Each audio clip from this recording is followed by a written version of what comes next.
નમસ્કાર દર્શક મિત્રો, આપ જોઈ રહ્યા છો નિર્માણ ન્યૂઝ. બજેટ 2024ના વિશેષ રજૂઆત સાથે આપની સમક્ષ હું છું પ્રીતિ તિવારી. દર્શક મિત્રો, આજે મોદી સરકારના ત્રીજા કાર્યકાળનું પ્રથમ પૂર્ણકાલીન બજેટ રજૂ થયું. નાણામંત્રી નિર્મલા સીતારમણ કે જેમને 7મી વખત સતત બજેટ રજૂ કર્યું, ઇતિહાસ રચ્યો છે તેમણે.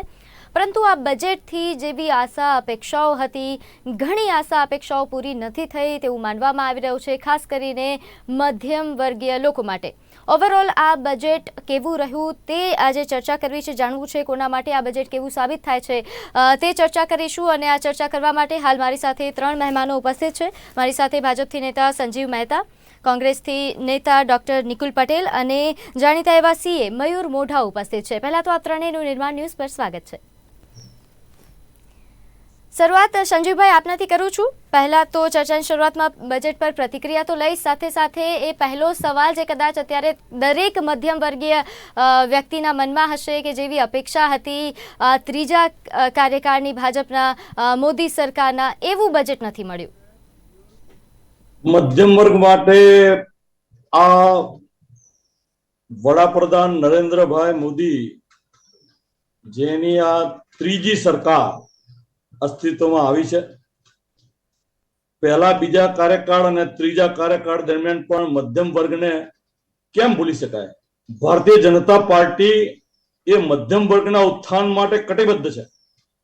તમે જુઓ કે એમએસએમઈ માં અનેક ફેરફારો કર્યા, એમએસએમઈ ને મજબૂત કરવાની કોશિશ કરી, એમએસએમઈ અને સ્ટાર્ટઅપને કોઈ પણ જરૂરિયાત હોય તે પૂરી પાડવાની આ બજેટમાં યોજનાઓ અમલમાં મૂકી. આ એમએસએમઈ સેક્ટર એ સીધું મધ્યમ વર્ગ સાથે સંકળાયેલું છે, એટલે મધ્યમ વર્ગના લોકોને એનાથી ફાયદો થાય ને થાય.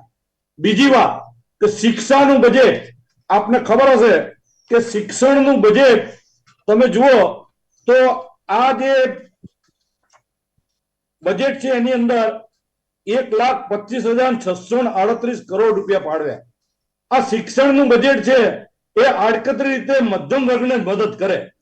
આના સિવાય પણ જે આઈટીઆઈ ને અપગ્રેડ કરવાની વાત છે, 100 નવા સ્ટ્રીટ ફૂડ હબ બનાવવાની વાત છે, મુદ્રા યોજનાને 10 લાખથી 20 લાખ સુધી લઈ જવાની વાત છે. આ બધી મધ્યમ વર્ગની યોજનાઓ છે ભાઈ. એટલે મધ્યમ વર્ગનું ઉત્થાન એ ભારતીય જનતા પાર્ટી અને એનડીએ સરકારની પ્રાયોરિટી છે, અને એ પ્રમાણે જ ભારતીય જનતા પાર્ટીના નેતૃત્વની એનડીએ સરકાર કામ કરી રહી છે. આટલાથી વાત અટકે નહીં.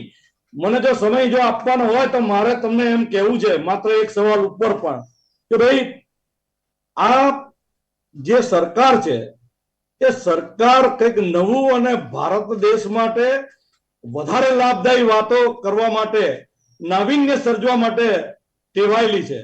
અને એટલે મારે અગાઉના ડિબેટોમાં પણ મેં કીધું હતું અને અત્યારે પણ કહી રહ્યો છું કે સૌથી અગત્યની વાત એ છે કે એનડીએની આ નરેન્દ્રભાઈ મોદીના વડાપ્રધાન પદ હેઠળની સરકારનું બજેટ જે નિર્મલા સીતારમણજીએ રજૂ કર્યું છે, એમણે ડિફેન્સ ક્ષેત્રે 4,54,773 કરોડ ફાળવ્યા છે.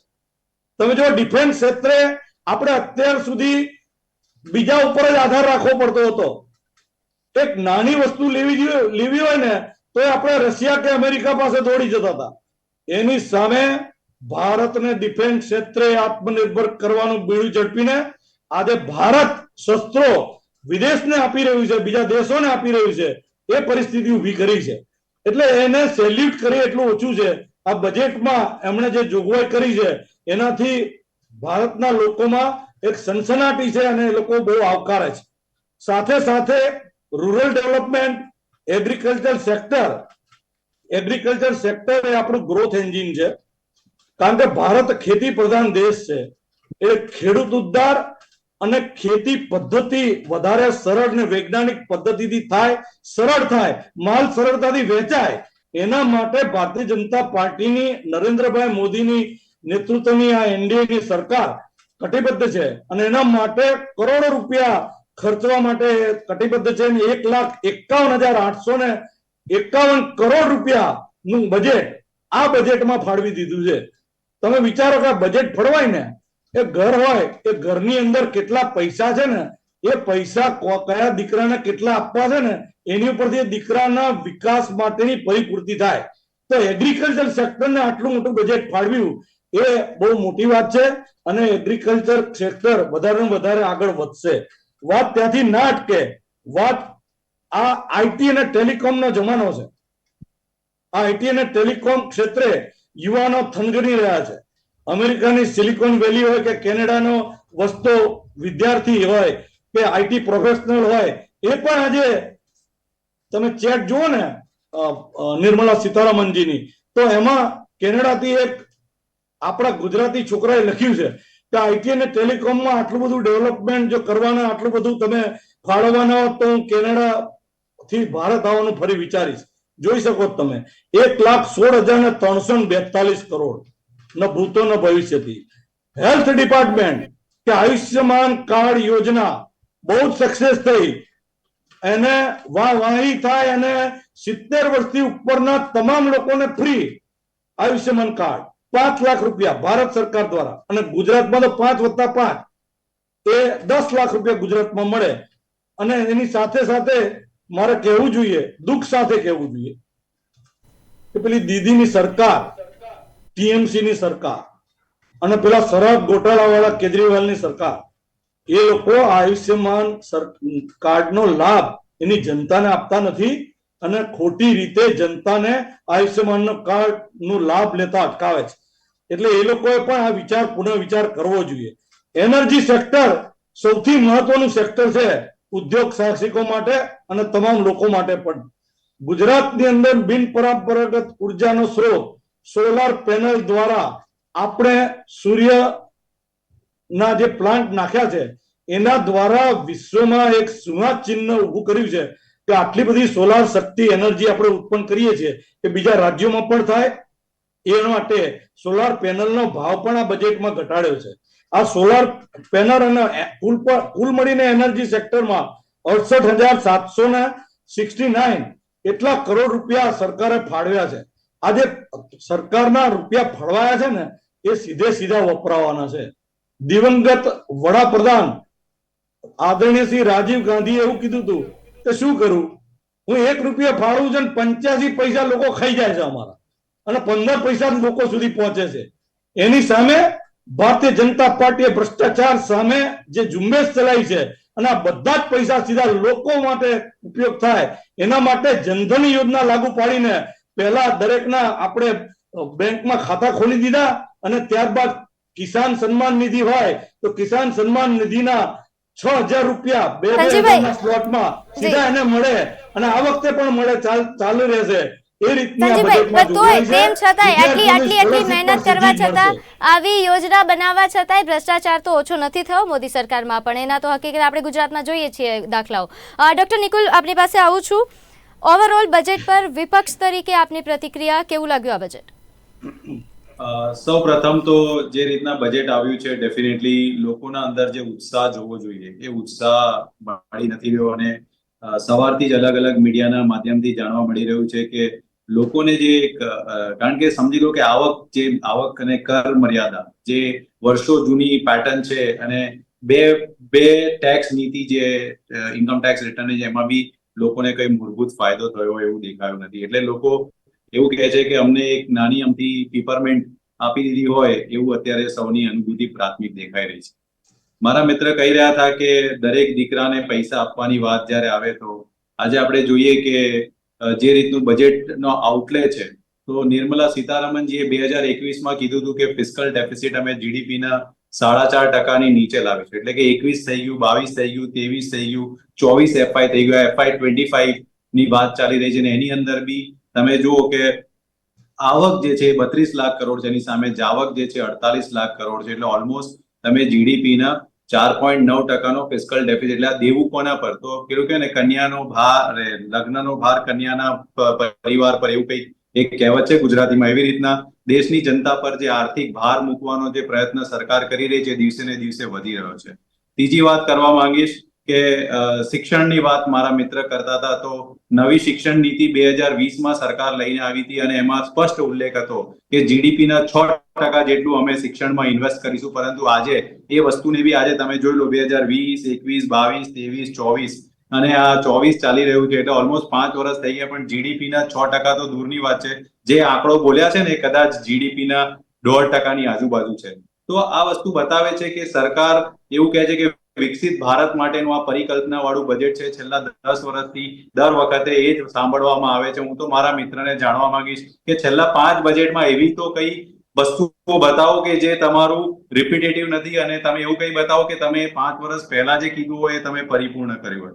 મારા મિત્ર ડિફેન્સની વાત કરે છે. હું કહેવા માંગીશ કે આત્મનિર્ભરતા કોને કહેવાય? કોંગ્રેસ સરકારમાં જે રિસર્ચ અને ફંડિંગ્સમાં જે પૈસા એલોકેશન થયા, આજે પૃથ્વી, અગ્નિ, નાગ, આ બધી મિસાઇલ્સ જે છે એ કોના કાર્યકાળમાં ડેવલપ થઈ હતી, અને આજે તમે જોઈ શકો છો કે ડીઆરડીઓ અને જે રીતના એના ઇન્ટરનેશનલી આપણે આઉટસોર્સ કરી શકીએ છીએ, કાં તો ઇન્ટરનેશનલ જે સક્ષમતા મેળવી શકે છે, એની પાછળ બી કશે ને કશે કોંગ્રેસ સરકારનો આજે એક્સેપ્ટ કરવાની વાતો દૂર છે, પરંતુ એવું પ્રસ્થાપિત કરવા માંગે છે કે 2014 પછી આત્મનિર્ભર બની રહ્યા છે લોકો. ભ્રષ્ટાચારની વાત કરી રહ્યા હતા મારા મિત્ર. કદાચ નીટ જેવો પ્રશ્ન આજે દેશની અંદર ઉપસ્થિત છે અને આપણે જોઈએ છે કે સૌથી લોકપ્રિય નેતા આપણા અને ત્રીજી ટર્મમાં પ્રધાનમંત્રી બની રહ્યા છે, એમને જરા બી 24 લાખ વિદ્યાર્થીઓ માટે લાગણી નથી, પરંતુ યુવાનોની વાત કરવા માટે તૈયાર છે.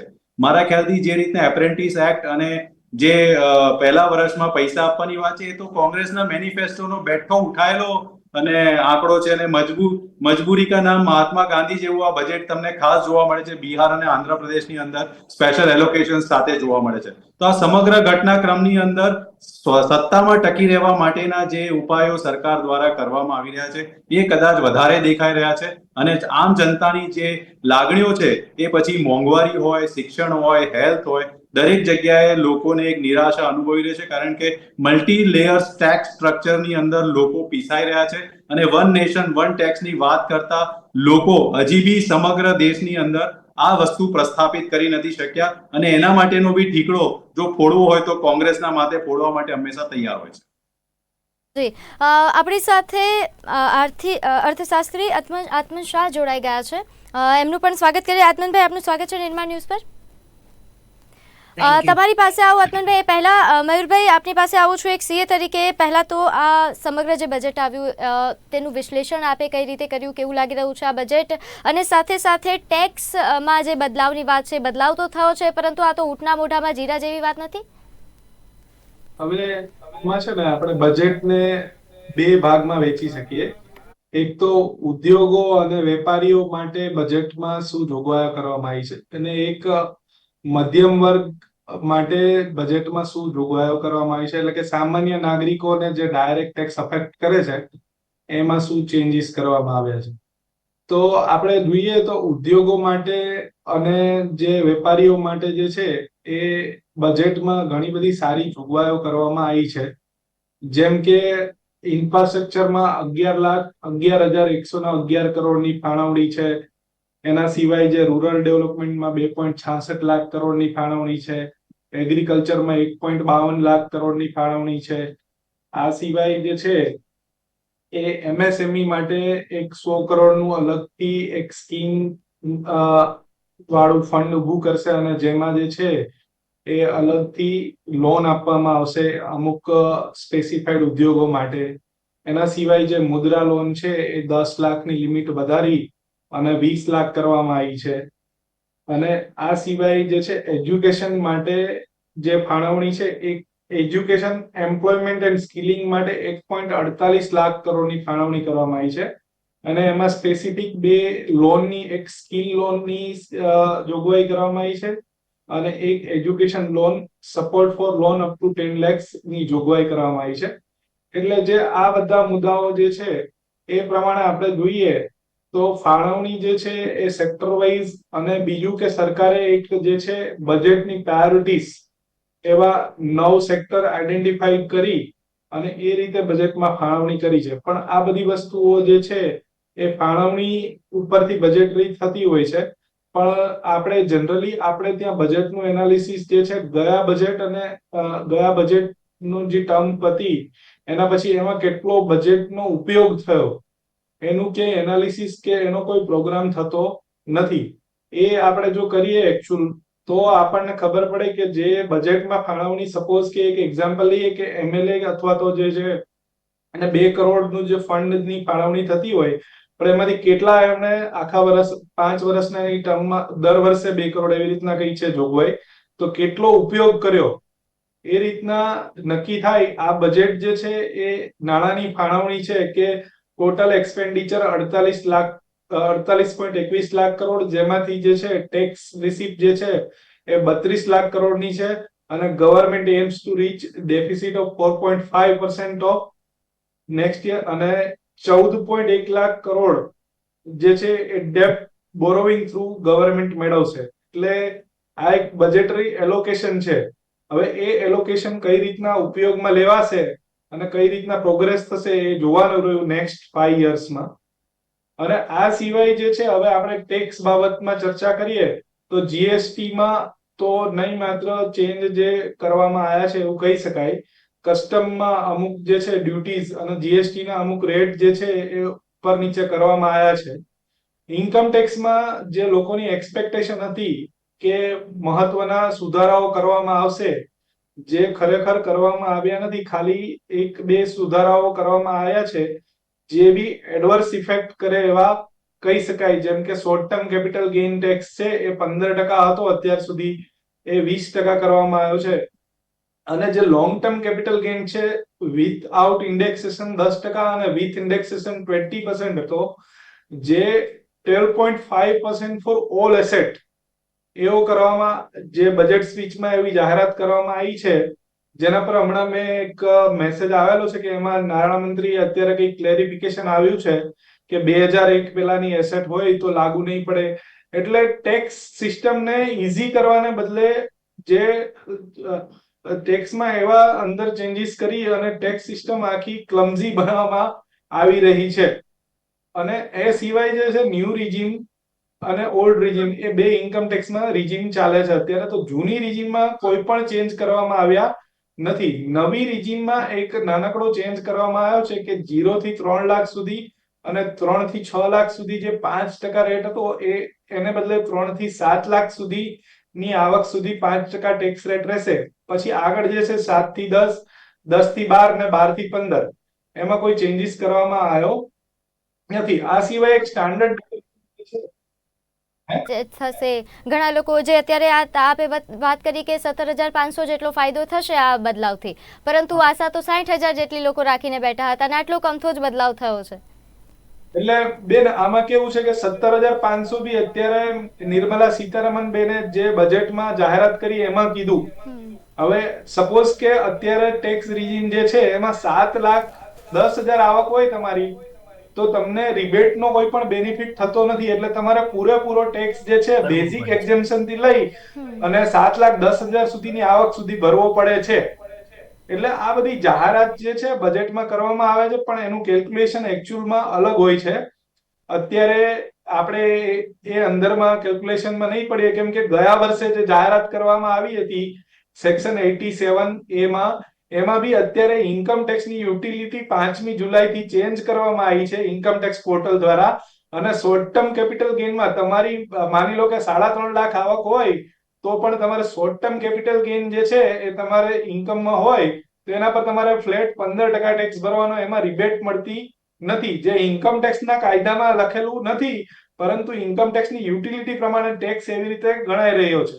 એટલે મારું ઓવરઓલ કહેવાનું એવું છે કે બજેટની જોગવાઈઓ જે છે એ સરકારનો ઉદ્દેશ્ય સારો છે, પરંતુ એનું ઇમ્પ્લિમેન્ટેશન કરનાર એજન્સીઓ ઉપર સરકારનો કંટ્રોલ હોય એવું દેખાઈ રહ્યું નથી. જેમ કે ઇન્કમ ટેક્સ એક્ટ જે છે એમાં એવું લખ્યું છે કે તમને 25,000 સુધી રિબેટ મળે, પણ ઇન્કમ ટેક્સની યુટિલિટી છે એ રિબેટ આપતી નથી. એટલે કે કાયદાને ઓવરરાઈડ કરી અને યુટિલિટી વર્તી રહી છે. સેમ વસ્તુ જીએસટી માં બી તકલીફ થઈ રહી છે, પરંતુ એને સાંભળવાને બદલે ટેક્સ ટેરરિઝમ જેવી પરિસ્થિતિ ઊભી થઈ રહી છે. જેથી કરીને સરકારે ધ્યાન દેવું જોઈએ કે જે સિસ્ટમ તમે લાવો છો એ દેશના સારા માટે લાવી રહ્યા છો, અમે પણ એવું માની રહ્યા છે, પરંતુ એનું ઇમ્પ્લિમેન્ટેશન જે છે એ પ્રોપરલી થવું જોઈએ.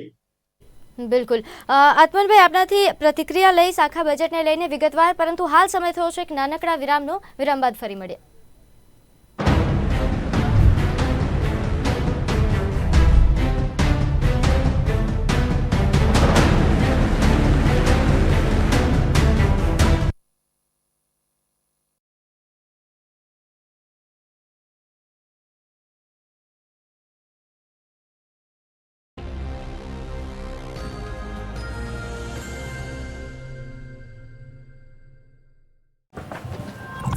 ઘર લગ્ન માટે તૈયાર છે, બસ તારા આવવાની રાહ જોઈ રહ્યો છે.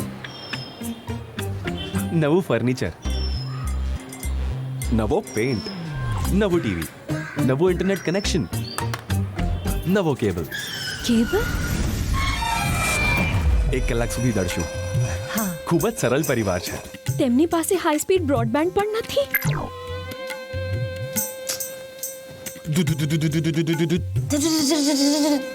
મારા ફેવરિટ શોઝ વગર હું મનોરંજન કેવી રીતે કરીશ? પછી પુત્રની મિલકત દાદીએ પોપટને આપી દીધી. જ્યારે આ છે તો બીજા કઈની શું જરૂર? જ્યારે આ છે તો બીજા કઈની શું જરૂરત છે? GTPL ઓફર કરે છે HD પિક્ચર ક્વોલિટી, ખરેખર અમર્યાદિત હાઈ સ્પીડ ઇન્ટરનેટ અને GTPL ની 24/7 ગ્રાહક સપોર્ટ. આ તે જમાનાનું નહીં, આ જમાનાનું કનેક્શન છે. કાલે લગન કરી લઈએ. હમણાં જ કરી લઈએ. પ્રકૃતિનું જતન અને સંસ્કૃતિનું સંવર્ધન એટલે પ્રાકૃતિક ખેતી. જીવામૃત અને ઘન જીવામૃતના નિયમિત ઉપયોગથી પુષ્કળ અને પૌષ્ટિક અનાજ પાકે છે. માનનીય પ્રધાનમંત્રી શ્રી નરેન્દ્રભાઈ મોદીના બીજથી લઈને બજાર સુધી ખેડૂતોની આવકમાં વધારો કરવાના સંકલ્પને સિદ્ધ કરતા રાસાયણિક ખાતરો અને દવાઓનો ઉપયોગ કર્યા વિના ખેત ઉત્પાદન મળી રહ્યું છે અને ખેડૂતોની આવક બમણી થઈ રહી છે. માનનીય મુખ્યમંત્રી શ્રી ભૂપેન્દ્રભાઈ પટેલના નેતૃત્વ હેઠળ પ્રાકૃતિક ખેતી પદ્ધતિના વિકાસમાં ગુજરાત મોખરે છે. પ્રતિ 5 ગામના ક્લસ્ટરમાં પ્રાકૃતિક કૃષિનું પ્રશિક્ષણ આપવામાં આવી રહ્યું છે. પ્રાકૃતિક કૃષિ વિજ્ઞાન યુનિવર્સિટીના માધ્યમથી યુવા પેઢી પ્રાકૃતિક કૃષિનું શિક્ષણ મેળવી રહી છે. પરિણામ એ આવ્યું છે કે આજે ગુજરાતમાં 9.5 લાખથી વધુ ખેડૂતોએ પ્રાકૃતિક ખેતી પદ્ધતિ અપનાવી છે. ભૂમિ, પર્યાવરણ અને જન સ્વાસ્થ્યમાં શુદ્ધિ.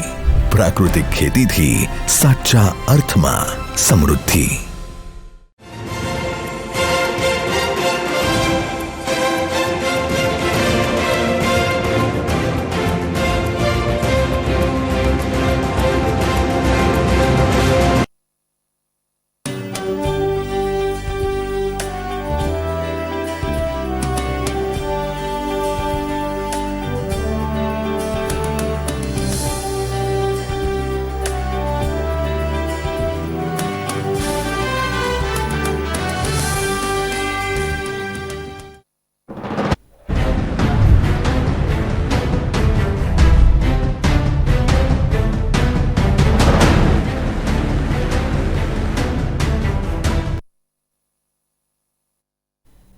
વિરામ બાદ આપનું સ્વાગત છે. આપણે ચર્ચા કરી રહ્યા છીએ બજેટ 2024 જે આજે નાણામંત્રીએ રજૂ કર્યું તેના પર.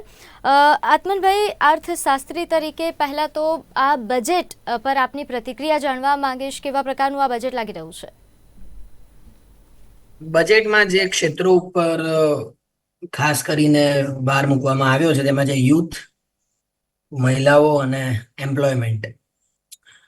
મને લાગે છે કે ખરેખર બજેટમાં જે ફાળવણી આ દિશામાં થવી જોઈએ એ યોગ્ય થઈ નથી, અથવા તો જે જૂની યોજનાઓ હતી એમાં જે વધારો થવો જોઈએ એ યોગ્ય થયો નથી. એટલે એના ધાર્યા પરિણામો મળશે કે નહીં. સરકારે જેમ કીધું કે અમે 5 વર્ષની અંદર 4 કરોડ રોજગારીઓનું સર્જન કરીશું. 2014માં તો દર વર્ષે 2 કરોડ રોજગારીઓના સર્જનની વાત હતી, એટલે ત્યાંથી 5 વર્ષમાં 4 કરોડની રોજગારી ઉપર આવ્યા છે. પણ એ કેવી રીતના સર્જન થશે, કયા ક્ષેત્રમાં થશે, કેટલા વર્ષમાં કેટલી થશે, એના માટે સરકાર કયા વર્ષે કેટલા નાણાં ફાળવશે, એવી કોઈ માહિતી આ બજેટમાં આપણને જોવા મળતી નથી. રોજગારીની વાત કરીએ તો ગ્રામીણ ક્ષેત્રમાં રોજગારીનું સર્જન થાય એના માટેની મહત્વની યોજના છે મનરેગા. મનરેગા પાછળ સરકારનો આ વર્ષનો ખર્ચો છે ₹86,000 કરોડ ફાળવ્યા છે. ગયા વર્ષનું તમે જો રિવાઇઝડ એસ્ટિમેટ જુઓ તો એ પણ 86,000 કરોડનું છે. એટલે ગયા વર્ષ કરતા આ વર્ષે મનરેગા પાછળ કોઈ જ નોંધપાત્ર વધારો, ₹1 પણ વધારો થયો નથી. હવે એમાં જો તમે ઊંડા ઉતરો તો સરકારને ગયા વર્ષે મનરેગાની પાછળ 32,000 કરોડ રૂપિયા ચૂકવવાના બાકી છે. એટલે આ 86,000 કરોડની જે ફાળવણી સરકારે આ વર્ષે મનરેગા પાછળ કરી છે એમાંથી 32,000 કરોડ તો એ ગયા વર્ષના ચૂકવશે. એટલે આ વર્ષે તો માત્ર 54,000 કરોડ રૂપિયા જ સરકારે મનરેગા પાછળ ખર્ચ છે. એટલે ગયા વર્ષ કરતા 32,000 કરોડ રૂપિયા ઓછા છે મનરેગા પાછળ, જે ગ્રામીણ ક્ષેત્રમાં રોજગારી પૂરી પાડવાની ભારતભરની એક મહત્વની યોજના છે. બીજું છે યોજના છે એ છે દીનદયાલ અંત્યોદય યોજના. 2023-24 એમાં ફાળવણી હતી 14,129 કરોડની અને આ વર્ષે સરકારે ફાળવણી કરી છે 15,047 કરોડની. લગભગ 6.49% વધારો થયો આ વર્ષે. હવે તમે એમાં ફુગાવાનો દર 5% જેટલો કાપી નાખો એટલે ખરેખર વધારો કેટલો થયો? 1 કે 1.5% જેટલો. તો સરકારની જે મહત્વની બે યોજનાઓ છે કે જે ખરેખર ગ્રામીણ ક્ષેત્રમાં રોજગારી પૂરી પાડી રહી છે, એ બંને યોજનાઓ પાછળ કોઈ જ ફેરફાર, કોઈ જ નોંધપાત્ર વધારો થયો નથી. ઉપરથી મનરેગામાં તો ઘટાડો થયો છે તેમ આપણે કહી શકીએ. એટલે કેવી રીતના 5 વર્ષની અંદર 4 કરોડ રોજગારીઓનું સર્જન થશે, એક ચિંતાનો વિષય છે અને ચર્ચાનો પણ વિષય છે. હવે બીજી જે વાત મને જે લાગે છે, આપણે મોટે ભાગે જ્યારે સરકાર યોજનાઓ જાહેર કરે તો આપણે એને આઇસોલેશનમાં જોઈએ છીએ. એટલે એમ્પ્લોયમેન્ટ એક જુદું, શિક્ષણ એક જુદું, આરોગ્ય એક જુદું, મહિલાઓનો વિકાસ એ જુદું. એવું નથી, આ બધું સંકળાયેલું છે. તમે જુઓ ઇકોનોમિક સર્વે જે ગઈકાલે આવ્યો, એમાં સ્પષ્ટ લખ્યું છે કે શિક્ષિત બેરોજગારીનું પ્રમાણ 10% છે. એની પહેલા જે રિપોર્ટ આવ્યો હતો એમાં સ્પષ્ટ, અને આ રિપોર્ટ આ સરકારે આપેલો રિપોર્ટ છે, આ CMI નો કે કોઈ પ્રાઇવેટ રિપોર્ટ નથી, એટલે તમે એવું ના કોઈ કહે કે આ તો પ્રાઇવેટ એજન્સીનો રિપોર્ટ છે. એની પહેલા જે રિપોર્ટ આવ્યો હતો એમાં એવું સ્પષ્ટ જાણવા મળે છે કે જેમ જેમ શિક્ષણનું સ્તર વધતું જાય છે તેમ તેમ બેરોજગારીનું પ્રમાણ પણ વધતું જાય છે. આ કેટલી ચોંકાવનારી બાબત છે. ખરેખર તો હું શિક્ષણ વધારે મેળવું તો રોજગારીનું સર્જન વધારે થવું જોઈએ, મને રોજગારીની વધારે તકો મળવી જોઈએ, પણ એના કરતા ઊંધું થઈ રહ્યું છે ભારતમાં. એટલે અને એની સાથે તમે હવે શિક્ષણના બજેટને જોડો. ઇકોનોમિક સર્વે, હું ફરી ગઈકાલનો ઇકોનોમિક સર્વેનો ડેટા જુઓ, છેલ્લા 10 વર્ષમાં શિક્ષણ પાછળના ખર્ચમાં કોઈ નોંધપાત્ર વધારો થયો નથી. જીડીપીના 2 થી 2.5% આસપાસ આપણે શિક્ષણ પાછળ ખર્ચો કરીએ છીએ, અને એ પણ રાજ્ય અને કેન્દ્ર સરકારનો ભેગો થઈને. તમે જો રાજ્ય સરકારો એમાં કાઢી નાખો તો કેન્દ્ર સરકાર તો જીડીપીના 0.5% કરતા પણ ઓછો ખર્ચો શિક્ષણ પાછળ કરે છે. 0.5% કરતા પણ ઓછો. હવે આ જ સરકારની નેશનલ એજ્યુકેશન પોલિસી 2020 કે જેનું ઇમ્પ્લિમેન્ટેશન ચાલી રહ્યું છે, સરકાર કરાવડાઈ રહી છે, એમાં સ્પષ્ટ લખ્યું છે કે સરકારે જીડીપીના 6% શિક્ષણ પાછળ ખર્ચો કરવો જોઈએ. પણ એ જ સરકાર એના બજેટ એલોકેશનમાં ક્યાંય શિક્ષણ પાછળ કોઈ નોંધપાત્ર વધારો જોવા મળતો નથી. હવે તમે બજેટ જુઓ તો ગયા વર્ષ કરતા તો આ વર્ષે રૂપિયા વધારે જ ખર્ચાયા હોય. એટલે એ આર્ગ્યુમેન્ટ નથી કે ગયા વર્ષે અમે 100 કરોડ ખર્ચ્યા હતા અને આ વર્ષે અમે 120 કરોડ ખર્ચ્યા, એટલે 20 કરોડ તો વધારે ખર્ચ્યા જ ને. સવાલ એ છે કે આ 120 કરોડનો એ જીડીપીમાં ફાળો કેટલો છે, અથવા તો જે સામાજિક સેવાઓ પાછળ સરકાર રૂપિયા ખર્ચે છે એમાં ફાળો કેટલો છે, અથવા તો બજેટના કુલ ખર્ચમાં ફાળો કેટલો છે. કોઈ પણ રેશિયો તમે લઈ લો, શિક્ષણના ખર્ચાનો એ સ્તર ત્યાંનું ત્યાં જ છે. એમાં કોઈ જ નોંધપાત્ર સુધારો આ બજેટમાં પણ જોવા મળ્યો નથી. શિક્ષણની બીજી 2 મહત્વની યોજનાઓ, સર્વ શિક્ષા અભિયાન. સર્વ શિક્ષા અભિયાનમાં ગયા વર્ષે સરકારે ખર્ચો કર્યો હતો 37,453 કરોડ. આ વર્ષે સરકારે ફાળવણી કરી છે 37,500 કરોડ, માત્ર 50 કરોડનો વધારો. એના પછી સ્કૂલ એજ્યુકેશન, તમે આખા શિક્ષણનું બજેટ જુઓ તેમાં સ્કૂલ એજ્યુકેશન આવે, સેકન્ડરી એજ્યુકેશન આવે, હાયર એજ્યુકેશન આવે, ટેકનિકલ એજ્યુકેશન આવે, વોકેશનલ એજ્યુકેશન આવે. એમાં શાળા શિક્ષણ, સરકાર 2017માં કુલ બજેટના 2 થી 2.5% શાળા શિક્ષણ પાછળ ખર્ચતી હતી, જે આ બજેટમાં 2024-25માં માત્ર 1.5% છે. કુલ બજેટના માત્ર 1.5% શાળા શિક્ષણ પાછળ ખર્ચાય છે. અને એમાં સરકારી શાળાઓની હાલત કેવી છે આપણે જાણીએ છીએ. ગુજરાતભરમાં કેવી છે અને ભારતમાં કેવી છે. ગુજરાતમાં 700 શાળાઓ એવી છે કે જેમાં એક જ શિક્ષક છે. એમાં હવે ઇન્ફ્રાસ્ટ્રક્ચરની ફેસિલિટીઝ તો કેટલી છે, કેટલી નથી તૈયાર થયું. સંજીવભાઈ, આપે તો હમણાં ઘણા બધા ક્ષેત્રો ગણાવી દીધા કે સારું એવું બજેટ ફાળવાયું છે, સારું એવું કાર્ય થશે. આપે કીધું શિક્ષણ ક્ષેત્ર પણ આપણે ગણાવ્યું, પરંતુ આત્મનભાઈ તો પોલ ખોલી રહ્યા છે કે શિક્ષણ ક્ષેત્ર પાછળ બજેટમાં શું ફાળવાયું છે એની. આપની પ્રતિક્રિયા, અને સાથે સાથે આપે જે ઇન્ટર્નશીપની વાત કરી હતી, નિકુલભાઈએ પણ વાત ઉઠાવી, એમનો વાંધો ઉઠાવ્યો છે કે આ તો કોંગ્રેસની જાહેરાતની કોપી છે જે આપે જાહેર કરી દીધી. હા ભાઈ, બધું કોંગ્રેસે જ કર્યું 70 વર્ષ સુધી, એટલે દેશ ખાડી ગયો. અને માન્ય શાહ સર જે છે એમણે મનરેગામાં જે કીધું કે પહેલા 86,000 કરોડ હતા ને અત્યારે 86,000 કરોડ છે, અને 54,000 કરોડ જ હવે જૂના પણ એને બાકી છે કંઈક પૈસા ને એ બધા. સ્વાભાવિક રીતે એમાં એવું હોય કે ભાઈ જૂના પૈસા બાકી છે કે નહીં એ તપાસનો વિષય બને. એ કદાચ સાચા પણ હોય, હું નથી કહેતો કે ખોટા છે, પણ એ જૂના પૈસા તો આપવાના જ હોય. એના ઉપરાંત આ 86,000 કરોડ રૂપિયા ફાળવવામાં આવે એવું સ્પષ્ટ માની શકાય. અને એના સખત ઇમ્પ્લિમેન્ટેશન માટે દરેક જિલ્લા દીઠ નિવૃત્ત ક્લાસ 1 અધિકારીને લોકપાલ તરીકે નિયુક્તિ કરવામાં આવશે. ગુજરાતમાં તો ઓલરેડી થઈ ગઈ. ગુજરાતની અંદર લોકપાલ 1 વર્ષથી કાર્યરત છે. મનરેગાના જિલ્લા દીઠ રોજ લોકપાલ છે. એટલે એ સટીક યોજના છે, સારી યોજના છે. એમણે કીધું એ પ્રમાણે, અને વધારે સારી રીતે અમલ થાય એના માટે સરકાર કટિબદ્ધ છે ને એ પ્રમાણે કામ કરી રહી છે. અને હું આપને કહું કે બીજા કેટલા પૈસા ફાળવાયા. આ તો બેની વાત થઈ ને, આપણે એજ્યુકેશન ને મનરેગા અને પંડિત દીનદયાળ અંત્યોદયની વાત થઈ. એના સિવાય પણ જે યોજનાઓ છે ને એમાં કેટલા પૈસા ફળવાય ને એ પણ જોવું પડે. બધા આમાં ફાળવીને બીજી યોજનાઓ થોડી બંધ કરી દેવાય આપણે. એટલે બધી ઘણી બધી યોજનાઓ ચાલે સરકારમાં. તો સર્વતોમુખી વિકાસની વાત છે ભાઈ, વિકસિત ભારત બનાવવાની વાત છે, નવા ભારતના નિર્માણની વાત છે.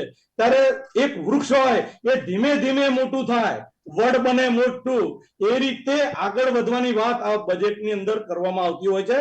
તમે જુઓ કે રિસર્ચ એન્ડ ડેવલપમેન્ટ માટે 1200 કરોડ રૂપિયા આ બજેટમાં ફળવાયા છે. એટલું જ નહીં, ફાર્મા સેક્ટર માટે 2143 કરોડ રૂપિયા આપ્યા છે. ન્યુક્લિયર પાવર પ્રોજેક્ટ માટે 2228 કરોડ રૂપિયા આપ્યા છે.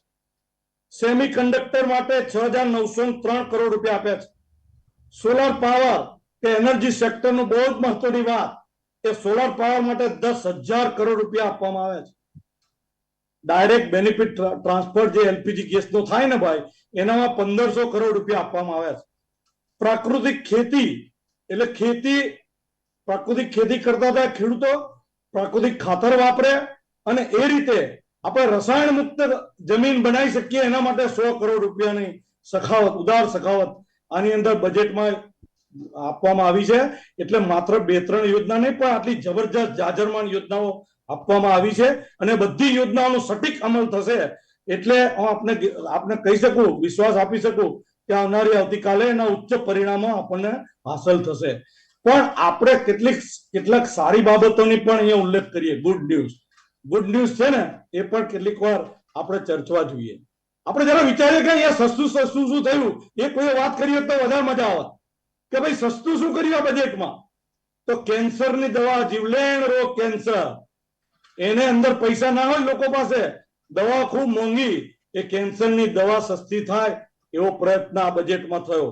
મોબાઈલ ફોન રોજની જરૂરિયાત, ચાર્જર રોજની જરૂરિયાત, એ મોબાઈલ ફોન અને ચાર્જરની કિંમતમાં ઘટાડો થશે.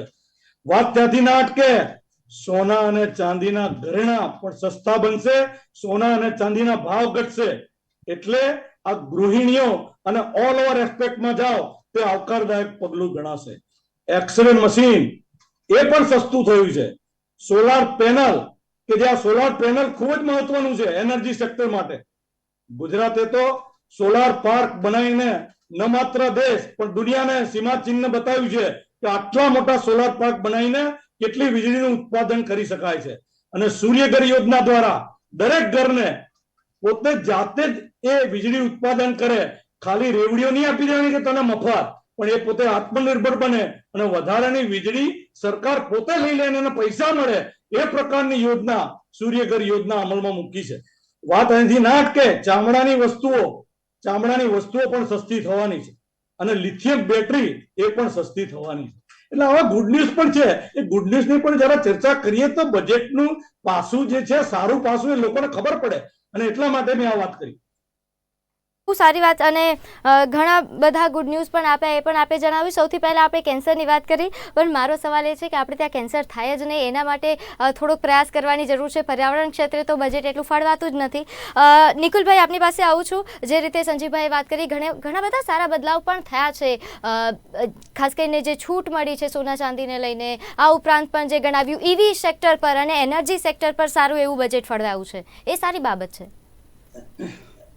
જે કોઈ બી સારી બાબતો છે સરકાર દ્વારા કરવામાં આવે છે આવકારદાયક પગલું છે. અને જ્યાં નથી ત્યાં અમારું ધ્યાન દોરવાનું બી કામ છે. અને જનતાને બી ખ્યાલ આવવો જોઈએ કે કઈ રીતના પેરામીટર્સ, કઈ વસ્તુમાં આપણે સરકાર પાછળ પડી રહી છે. કારણ કે તમે જુઓ, સરકાર એવું કહી રહી છે કે રોજગારી અમે ઊભી કરીશું, આટલી રોજગારી, હમણાં 4 કરોડની રોજગારીની મારા પેરેલલ ઇકોનોમિસ્ટે વાત કરી, પરંતુ હવે કેવી રીતના કરશે એનો પ્રશ્ન છે.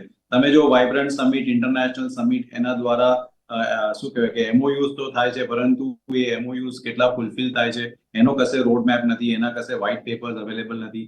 સેકન્ડ થિંગ, આજે જો તમે જો ફોરેન ડાયરેક્ટ ઇન્વેસ્ટમેન્ટ જે છે એ ડ્રાય થઈ રહ્યું છે, સ્લગિશ ઇન્વેસ્ટમેન્ટ થઈ રહ્યું છે, કારણ કે તમે જો જે એન્વાયરમેન્ટ જોઈએ, એન્વાયરમેન્ટ કદાચ નથી મળી રહ્યું. આ આંકડાઓ ઇકોનોમીમાંથી જ લીધેલા છે, આમાં કોઈ મારા આંકડા નથી. FY23 ની અંદર $60 બિલિયન નું FDI હતું, જે FY24 માં ઘટીને $45 બિલિયન થઈ. મીન્સ તમે જો કે ઓલમોસ્ટ $15 બિલિયન નો ઘટાડો થયો. તેની પાછળના મૂળભૂત કારણો શું છે? આપણા પ્રધાનમંત્રી તો બધા વિશ્વમાં ફરી રહ્યા છે, લોકો જોડે સાઇન કરી રહ્યા છે, તો ફોરેનના લોકોને એટ્રેક્ટ કરવામાં કેમ નિષ્ફળ નીવડે છે? બીજું વાત કરીએ કે ટ્રેડ ડેફિસિટની આપણે વાત કરીએ તો આપણે આત્મનિર્ભર મેક ઇન ઇન્ડિયાની વાત સરકાર ખૂબ મોટા પાયે કરતી હતી, પણ આજની તારીખે બી 10 કન્ટ્રીઝને તમે કમ્પેર કરી લો, જો મેઇન આપણા છે એની જોડે 9 કન્ટ્રીઝમાં આપણે ટ્રેડ ડેફિસિટમાં છે. એનો મતલબ કે આજની તારીખે બી આપણે ઇમ્પોર્ટ કરી રહ્યા છે. આપણે આત્મનિર્ભર તરફની વાતો કરીએ છીએ, પણ આત્મનિર્ભર એચીવ કરવા માટેના જે અભિગમ હોવા જોઈએ, જે સ્કોપ હોવા જોઈએ, કશે ને કશે શું કે નિષ્ફળ થતા હોય એવું પ્રાથમિક દ્રષ્ટિએ દેખાઈ રહ્યું છે. રેલવે ઇન્ફ્રાસ્ટ્રક્ચરની આપણે વાત કરીએ તો આજે જોઈએ કે રેલવેની અંદર બી જે રીતના શું કહેવાય કે કોસ્ટિંગ વધી રહ્યું છે, જે રીતના ભાવ વધી રહ્યા છે, એ બી એક ચિંતાનો વિષય છે.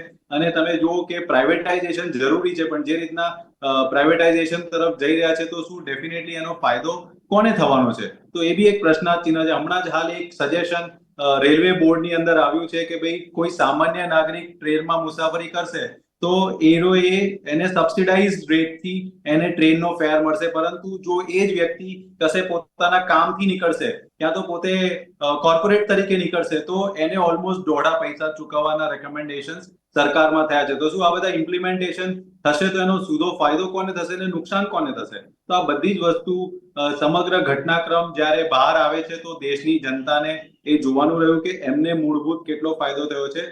ખાલી શું કે અમુક જ જગ્યાએ ફાયદા કરીને મેક્સિમમ ટેક્સ સ્લેબ સ્ટ્રક્ચરની અંદર લોકો જોડેથી ટેક્સ કલેક્શન કરીને એનો ફાયદો શું કહેવાય કે માસને નહીં, પરંતુ અમુક ક્લાસને આપવાનો જે અભિગમ છે, જે સોશિયલિસ્ટ સ્ટ્રક્ચર નહીં, પરંતુ જે કેપિટલિસ્ટ સ્ટ્રક્ચરથી જે અભિગમ ફાઇનાન્સ મિનિસ્ટર કે ભારતીય જનતા પાર્ટીની સરકાર દ્વારા દેશ માટે અપનાવવામાં આવી રહ્યો છે, તો અમારો અનુરોધ એટલો જ છે કે અમે કોઈ સૂચન આપીએ કે અમે કોઈ રેકમેન્ડેશન આપીએ તો એને વિરોધ ના ગણો, અમારા સૂચન બી ગણવા. પરંતુ આ વખતે 2024 પછી જે રીતના પ્રજાએ મેન્ડેટ આપ્યું છે, જે રીતના પ્રજાએ અમને વિશ્વાસ આપ્યો છે, જે રીતના જવાબદારી આપી છે, અમે દરેક જગ્યાએ સરકાર સામે સવાલ ઉઠાવીશું, અને જે કોઈ બી દેશ હિતમાં યોગ્ય નિર્ણય નહીં હોય તો એનો અમે યોગ્ય પ્રતિકાર બી આપીશું. અને બીજો એક સવાલ એ પણ સંજીવભાઈ, કારણ કે શરૂઆતમાં જ નિકુલભાઈએ વાત કરી હતી કે ક્યાંક આ મજબૂરીવાળું બજેટ તો નથી, કારણ કે આ સરકાર એ ગઠબંધનવાળી સરકાર છે.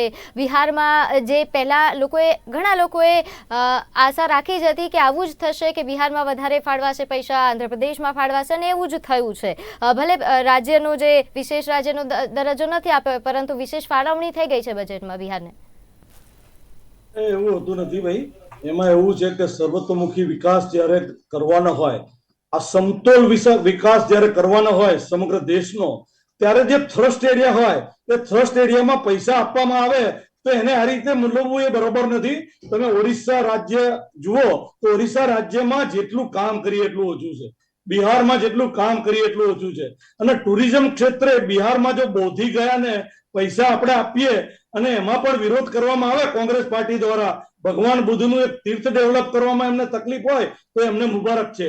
બાકી બિહાર અને ઓરિસ્સા એ થ્રસ્ટ એરિયા છે ને, થ્રસ્ટ એરિયા માટે એ પૈસા આપવામાં આવ્યા છે. અને આપવામાં આવ્યા છે તો ભારતીય જનતા પાર્ટી અને સરકાર જોડે દાખલા તરીકે એ લોકો જોડાયેલા છે, તો આપવામાં આવ્યા તો એમાં ખોટું શું છે? અરે આપ્યા ભાઈ. અચ્છા મયુરભાઈ, આપણે શરૂઆતમાં જે ટેક્સ સ્લેબની વાત કરી, અચ્છા ગુજરાતી તરીકે ઘણા બધા ગુજરાતીઓને આજે જે ખાસ કરીને LTCGમાં અને STCGમાં જે બદલાવ થયો છે, જે વધારો થયો છે, એનાથી ઘણા લોકો ચિંતામાં છે, કારણ કે ગુજરાતમાં ઇન્વેસ્ટર્સની સંખ્યા વધારે છે. હા, કેવું છે કે ફાઇનાન્શિયલ એસેટ પર, એટલે કે જે ફાઇનાન્શિયલ એસેટમાં આ લોકો જે શેર અને મ્યુચ્યુઅલ ફંડ, એમાં શોર્ટ ટર્મ કેપિટલ ગેઇનમાં એ લોકોએ 15% ને લીધે ટેક્સ હતો જે એ 20% કર્યો છે. એટલે જે છે એ સરકારનો ઓબ્જેક્ટિવ ખરાબ નથી આ બાબતમાં બી, મારું એવું માનવું છે. કે એ લોકો એવું વિચારે છે કે લોકો સટ્ટા કરવાને બદલે લોંગ ટર્મ ઇન્વેસ્ટમેન્ટ કરે શેર બજારમાં પણ. હાલો, વોઇસ. હા, પણ લોંગ ટર્મમાં વધારી દીધું ને. એટલે જે સરકારનો ઉદ્દેશ્ય એવો છે કે લોકો લોંગ ટર્મ માટે શેર માર્કેટમાં ઇન્વેસ્ટમેન્ટ કરે, શોર્ટ ટર્મ માટે ના કરે. અને જે લોંગ ટર્મ જે છે ટેક્સ, અત્યાર સુધી લોંગ ટર્મ કેપિટલ ગેઇન ઉપર ઇન્ડેક્સેશન સાથે 20% કેપિટલ ગેઇન હતો અને જે બીજા વિધાઉટ ઇન્ડેક્સેશન 10% હતો.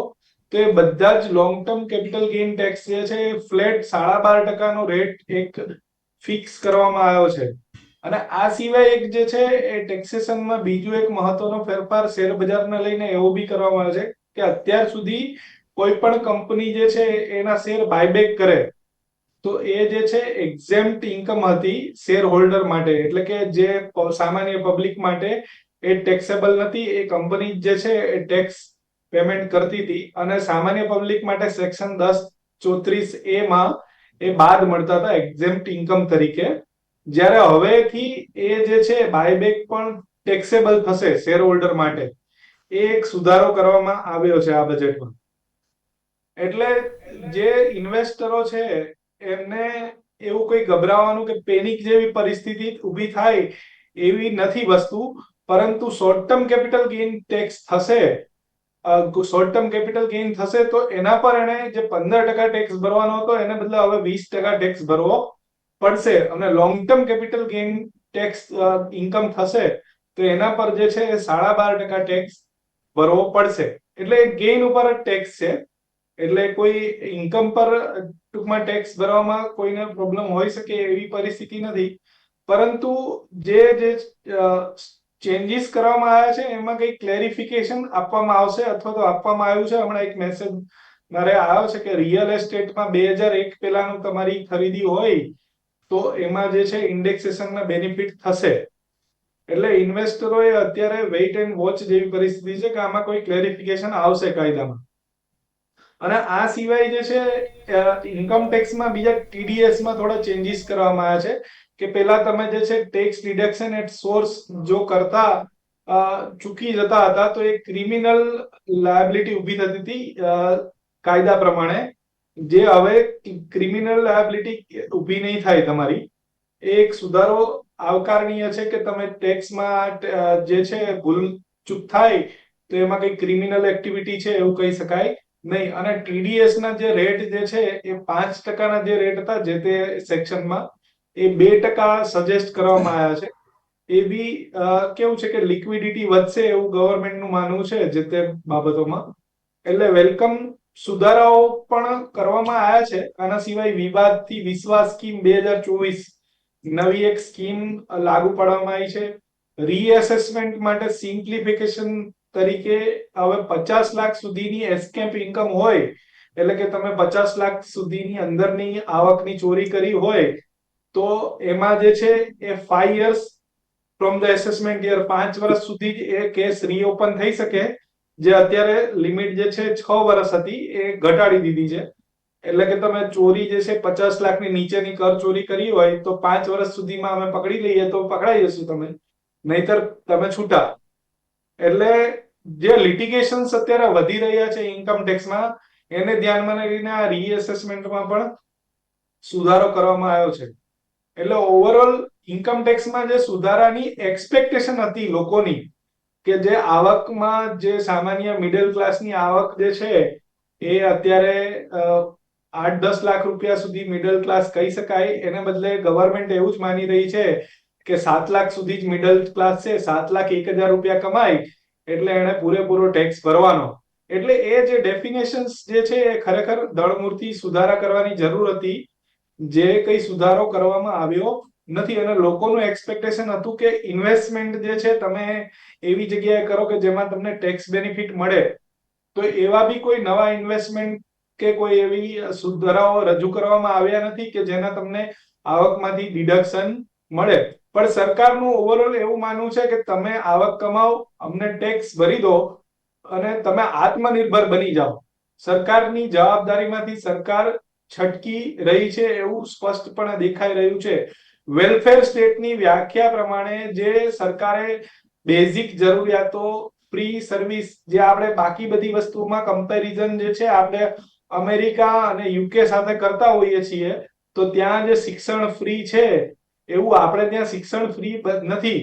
એટલે જો વેલફેર સ્ટેટની ખરેખર સરકારને ગણતરી હોય તો અત્યારે જે રીતે આવકારણીય સ્ટેપ જે 10 લાખ કર્યું આપણે જે આયુષ્માન કાર્ડમાં, એ પ્રમાણે શિક્ષણમાં બી જે છે ફ્રી શિક્ષણ અને જે છે એમાં બી ઘણા બધા સુધારાની જરૂર છે. અને આત્મનભાઈએ કીધું કે જે બજેટ એલોકેશન 6% થવું જોઈએ શિક્ષણ નીતિ પ્રમાણે, એને બદલે જે 1 થી 1.5% થઈ રહ્યું છે, એ ખરેખર સુધારા કરવાની જરૂર છે.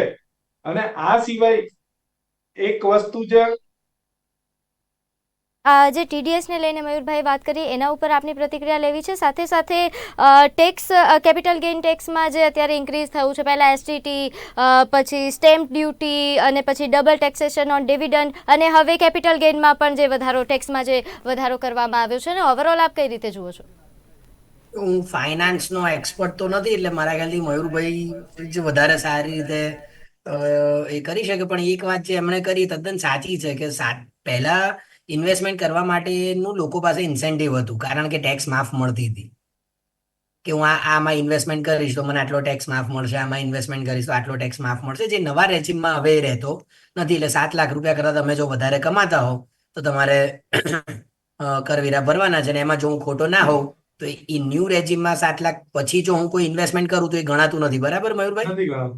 હા, એટલે એ એક વાત થોડીક સમજવા જેવી છે. એટલે નવા રેજીમાં તમને 7 લાખ સુધીની છૂટ આપી એટલે પેલું મધ્યમ વર્ગને ફાયદો થયો એવું નથી, પણ સામે પેલું જે રિબેટ મળતું હતું અથવા તો ATC હેઠળ કે જે બીજી કઈ તમે એ લો, ત્યાં ઇન્વેસ્ટમેન્ટ કરો અને તમને જે ટેક્સ માફ મળતું હતું એ શક્યતાઓ ઓછી થઈ ગઈ છે. કદાચ હાઉસિંગ લોન હજુ પણ એમાં છે, જો તમારે એમાં બી લોન તમે હોય લેટ આઉટ પ્રોપર્ટી હોય તો જ મળે નવી તો જ મળે. રીજીમાં. ઓકે, એટલે મયુરભાઈ થોડું વધારે મારા કરતા વધારે સારી રીતે એ કહી શકશે. મારે જે વાત બીજી થોડીક કરવાની રહી ગઈ છે તે સંજીવભાઈએ વાત કરી કે બીજી કેટલીક યોજનાઓ છે કે જેમાં સરકારે ખર્ચો કર્યો છે. સરકારે બધી જ યોજનાઓ પાછળ ખર્ચો કર્યો છે, એમાં કોઈ બેમત જ નથી. મારા બે જ પ્રશ્નો છે કે એ ખર્ચો ગયા વર્ષની સાપેક્ષે કેટલો વધ્યો કે કેટલો ઘટ્યો, આ એક.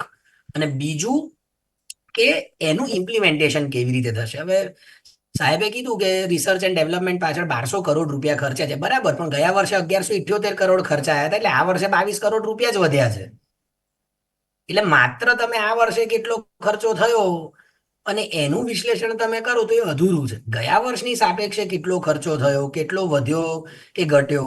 અને મનરેગાની જે એમણે વાત કરી કે ગયા વર્ષના જ ખર્ચામાં સાહેબ એવું નથી, એ 86,000 કરોડમાં 32,000 કરોડ ગયા વર્ષની ચૂકવણી કરવાની જ છે, એટલે એ પ્રમાણે 86,000 કરોડની ફાળવણી થઈ છે. અને હું મારો પોતાનો આંકડો કે મેં જાતે કેલ્ક્યુલેશન કરેલું છે એ નથી, હું છાપામાં છપાયેલી માહિતી તમને આપી રહ્યો છું. એટલે જો એ ખોટી હોય તો તમે મારું ધ્યાન ચોક્કસપણે દોરી શકો છો, કારણ કે સરકારે ઓલરેડી ગયા વર્ષે 86,000 કરોડનો ખર્ચો મનરેગા પાછળ કરી નાખ્યો છે. એ સિવાય 32,000 કરોડ કરવાનો બાકી છે. એટલે એ 32,000 કરોડ એ આ વર્ષના આ 86,000 કરોડમાંથી કરશે એવી વાત છે. જો એ ગયા વર્ષમાંથી કરવાનો હોય તો સારી જ બાબત છે, તો પણ જો એ ગયા વર્ષમાંથી કરવાના હોય તો 86,000 કરોડ વત્તા 32,000 કરોડ તમે ઉમેરો અને આ વર્ષે તો 86,000 કરોડ, તો ગયા વર્ષની સરખામણી મનરેગામાં ખર્ચો ઘટ્યો છે એમ આપણે કહી શકીએ. બીજી જે વાત મારે કરવી છે એ છે હેલ્થ પાછળ. હેલ્થ પાછળ પણ જે ખર્ચો થાય છે એમાં બે મહત્વની યોજના હોય છે. પ્રધાનમંત્રી સ્વાસ્થ્ય સુરક્ષા યોજના, એમાં લગભગ 15.5% વધારો થયો છે. તમે ફુગાવાનો દર 5% જેવો બાદ કરો તો પણ 10% વધારો થયો છે, જે એક સારી બાબત છે, એમાં કોઈ જ શંકાને સ્થાન નથી. પણ જીડીપીમાં જો આપણે એનો શેર જોઈએ તો એ માત્ર લગભગ 1.9%ની આસપાસ, સોરી, ટોટલ બજેટમાં જો આપણે એનો શેર જોઈએ તો 1.9%ની આસપાસ આપણને મળે છે. બીજું, સક્ષમ આંગણવાડી અને પોષણની એક સ્કીમ સરકારની ચાલી રહી છે, એની પાછળનો બજેટ અલોકેશન પણ ઘટ્યું છે ગયા વર્ષની સાપેક્ષે. એટલે કુલ મળીને મારો કહેવાનો મતલબ એક જ છે કે એક, કયા કયા ક્ષેત્રમાં સરકાર ખર્ચો કરશે એની આત્મનભાઈ, ગુણવત્તા સમય કેટલી હશે નથી અને મારી એનો પાસે. રોડમેપ શું હશે? હા, આ બંને સવાલનો ટૂંકમાં જો સંજીવભાઈ આપ જવાબ આપી દો જે સવાલ આત્મનભાઈ કરી રહ્યા છે. બજેટનું એલોકેશન કરવાનું હોય ત્યારે ફરી એ જ વાત છે કે સર્વતોમુખી વિકાસને ધ્યાનમાં રાખીને સર્વ સમાવેશી બજેટ આપવું પડે. અને તમે એટલું તો કહો કે 10મા ક્રમાંકથી આપણી ઇકોનોમી 5મા ક્રમાંકે ભારતીય જનતા પાર્ટી અને એનડીએ ની નરેન્દ્રભાઈ મોદીની નેતૃત્વવાળી સરકાર લાવી એને આવકારીએ છીએ એવું શાહ સાહેબ કે એટલે મને ખબર પડે કે ભાઈ એ પોઝિટિવ જોવા માંગે છે. કેમ વાત રહી વધારા ઘટાડાની, તો વધારો અને ઘટાડો એ બહુ સ્વાભાવિક છે કે ટોટલ બજેટને અનુલક્ષીને જ કરવાનું હોય ભાઈ. તો આપણે ઈચ્છીએ એ જગ્યાએથી બધું જીડીપી ઠાલવી ના દે. આપણે તો આ વૈશ્વિક પડકારો, આ ક્લાઇમેટ ચેન્જ અને આ જે ચેન તૂટી ગઈ, રશિયા અને યુક્રેનનું યુદ્ધ, ઇઝરાયલ અને હમાસનું યુદ્ધ, એની વચ્ચે આપણી જે ઇકોનોમી ને આપણું જે અર્થતંત્ર બહુ સક્ષમ રીતે ટકી રહ્યું છે એના વખાણ કરવાની જરૂર છે. એ પોઝિટિવ પાસું જોવાની જરૂર છે. અને જે સમગ્રતયા બજેટ છે એને યોગ્ય રીતે માન્ય મંત્રીશ્રીએ ફાળવ્યું છે અને એ પ્રમાણે એનો અમલ કરવામાં આવશે. જી આત્મનભાઈ, છેલ્લી પ્રક્રિયા ટૂંકમાં જ આપજો, મારી પાસે બિલકુલ સમય નથી.